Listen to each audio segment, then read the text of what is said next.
কয়েক মাস আগের কথা। সেদিন প্রবল ঠান্ডা হওয়ায় গায়ে জ্যাকেট পরে বিকালে বই কিনতে আন্দরকিল্লা গিয়েছিলাম। শীতের মধ্যে টুপটাপ টুপটাপ করে অল্প অল্প বৃষ্টি হচ্ছে।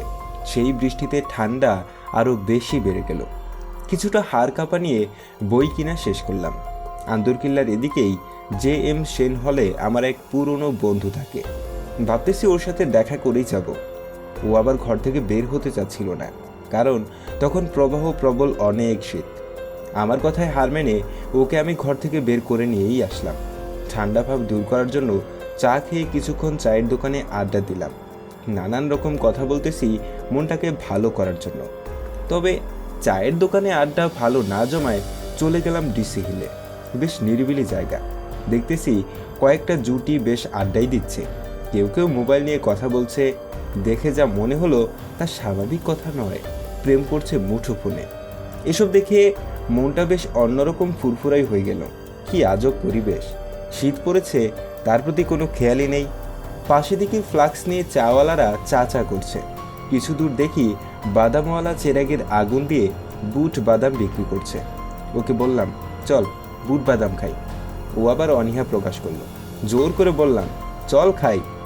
বুট বাদাম কিনে সাথে আরও বেশি আড্ডা জমালাম। আড্ডা দিচ্ছি ঠিকই, কিন্তু চোখ আমার সবখানে। কে কি করতেছে না করতেছে লক্ষ্য করতেছি। দেখি একটা দম্পতি তার মেয়েকে নিয়ে ডিসি হিলে মঞ্চে থাকা জায়গায় বসে তারা কথা বলছে। আবার একটা ছেলে একটা মেয়ের হাত ধরে হাঁটাহাঁটি করছে। হঠাৎ দেখি একটা মেয়ে গেট দিয়ে ঢুকে একলা একলা কিছুক্ষণ ঘোরাঘুরি করতেছে। ওর সাথে পাশে কেউ নেই। আমাদের পাশে থাকা বসার জায়গায় কিছু দূরে বসে আছে। মেয়েটার সাথে দেখি আসলেই কেউ নেই। কিন্তু রাত তো হয়ে এলো, শীত পড়তেছে। একলা একলা বসে থাকার মানেটা কি? গায়ে কোনো শীতের কাপড়ও নেই। সালোয়ার কামিজ পরা মেয়েটি, চেহারাটা পরিষ্কার বোঝা যাচ্ছে না। আচ্ছা আচ্ছা আলোতে কিছুটা দেখছি। আচ্ছা যাক, নিজের কাজে মন দিলাম। আমার বন্ধু আমার সাথে বকবক করেই যাচ্ছে। আমি কোনো কথা শুনছি না ওর, শুধু দেখছি এদিক ওদিক। কেউ কেউ দেখছি মুক্ত উদাস মনে সিগারেট টানছে। আবার কেউ কেউ দেখছি চলেই যাচ্ছে নিজ নিজ গন্তব্যস্থলে। প্রায় খালি হয়ে এলো জায়গাটা, কিন্তু মেয়েটি বসেই আছে। জায়গাটা আর নিরাপদ না ভেবে বের হয়ে এলাম, কারণ রাত তখন 9:30। আমার বন্ধুর সাথে রাস্তায় গল্প করে করে এসে ওকে বিদায় দিয়ে আবার আন্দরকিল্লায় আসলাম। আমার বাসা কাপ্তাই রাস্তার মাথার পরে কাজিরহাটের ভিতরের গলিতে। 1 নং কালুরঘাট বাস ধরতে হবে, কিন্তু এত দূরে বাস পাওয়া মুশকিল। আন্দরকিল্লা জায়গাও দেখি থমথমে। মনে একটা সংশয় হলো, অন্যদিন তো এভাবে থাকে না, কিন্তু আজ কেন? এসব কথা চিন্তা করতে করতে চিন্তা বাদ দিয়ে বাস আসার প্রতি মনোযোগ দিলাম। কোনোটা বাস যাচ্ছে না। যাও যাচ্ছে বাহদ্দার হাট পর্যন্ত। ভেঙে ভেঙে যাওয়া অনেক কষ্টকর, তাই আরও কিছুক্ষণ অপেক্ষা করতে থাকলাম। কিছুক্ষণ দেখি একটা নতুন বাস কালুরঘাট কালুরঘাট বলে চিৎকার করছে। আবার মনে সংশয় হলো, এত বড় বাস এত রাতে এত সহজে যায় না। বাসটা বেশ নতুন।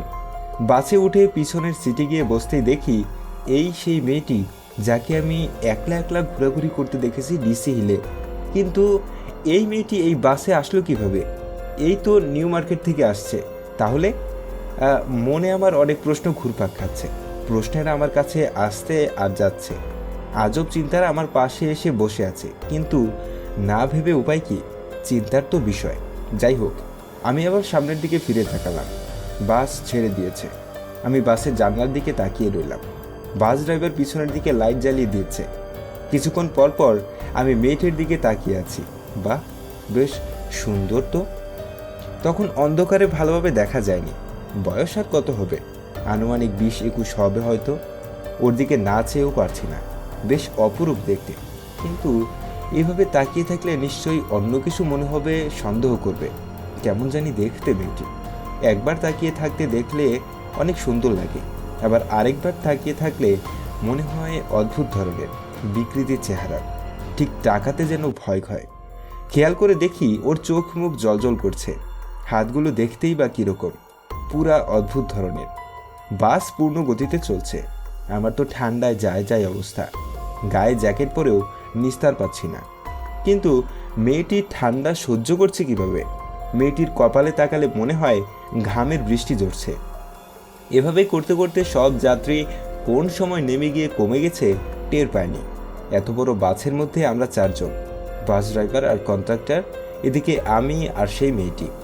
বাইরে তাকিয়ে দেখতেই দেখি কাপ্তাই রাস্তায় মাথা চলে এসেছে। বাস আর কালুরঘাট যাবে না, কারণ কালুরঘাট যাওয়ার মতো যাত্রী নেই। বাস থেকে নামতে দেখি রাস্তার চারিদিকে সব শূন্য, কেউ কোথাও নেই। কন্ট্রাক্টরকে টাকা দিয়ে আমি মেয়েটির আগে হাঁটা দিলাম। প্যান্টের পকেট থেকে মোবাইল বের করতেই ঘড়িতে দেখি রাত 11:58। এত রাত হয়ে গেছে নিজেও বিশ্বাস করতে পারছি না। সামনের দিকে ফিরে তাকাতেই দেখি মেয়েটি কোন সময় আমাকে আগে ক্রস করে হাঁটা শুরু করে আমার আগে আছে। ভাবতেই পারছি না এত তাড়াতাড়ি ক্রস করলো কিভাবে। আমি তো মেয়েটির আগেই ছিলাম। অবাক চোখে পিছন দিকে ফিরে তাকাতে দেখি পিছনে সেই বাসটিও নেই। এত অল্প সময়ের মধ্যে চলে গেল কিভাবে? অন্তত বাসটির ইঞ্জিনের শব্দ তো শোনা যেত, অথচ শুনতেই পেলাম না। আমি আবার সামনের দিকে ফিরে তাকাতেই দেখি মেয়েটির হাঁটা চলা অন্যরকম, ঠিক স্বাভাবিক মেয়েদের মতো না। আমি মেয়েটি থেকে 20 হাত দূরে। ভালো করে খেয়াল করতে দেখি মেয়েটি থেকে কি যেন আস্তে আস্তে গলে গলে পড়ে যাচ্ছে। আমি তো ভীষণ ভয়ে ভয়ে আছি, কারণ রাস্তার আশেপাশে কোনো জনমানব নেই। নিস্তব্ধ জায়গায় শুধু আমি আর মেয়েটি হাঁটছি। হাঁটতে হাঁটতে দেখি মেয়েটি কেমন জানি রূপ পরিবর্তন হচ্ছে। আমি ভূত পেতনি এসব বিশ্বাস করি না, কিন্তু আমার চোখের সামনে এসব কি ঘটে যাচ্ছে নিজেই তো বিশ্বাস করতে পারছি না। আমার মাথা তখন ঝিমঝিম করছে, শীতের মধ্যেও আমার শরীরে ঘাম ঝরছে। নিজেকে নিয়ন্ত্রণ করতে পারছি না, কারণ আমার আরেক হাতে বইয়ের বোঝা। হঠাৎ চোখের পলকে দেখি মেয়েটি নেই, উধাও হয়ে গেল মেয়েটি। আমি আর হাঁটতে না পেরে চোখ মুখে অন্ধকার দেখছি। রাস্তায় পড়ে যাওয়ার মতো অবস্থা।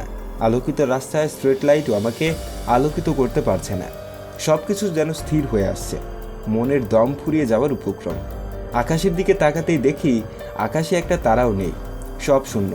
আমি নিশ্চুপভাবে ভয়ে ভয়ে আমার বাসার দিকে এগোতে থাকলাম। বাসায় পৌঁছাতে শুকনা জায়গার একটা পিচ্ছিল আছাড়ও খেলাম, তবে ভাগ্য ভালো পড়ে যায়নি। বাসায় গিয়ে অন্য কিছু না ভেবে সোজা ঠান্ডা পানি খেতে লাগলাম। ভাবতে লাগলাম আজকে কি হলো যা আমার জীবনে ঘটেনি, কিন্তু মনে আমার এখনো প্রশ্ন, মেয়েটি গেল কোথায়?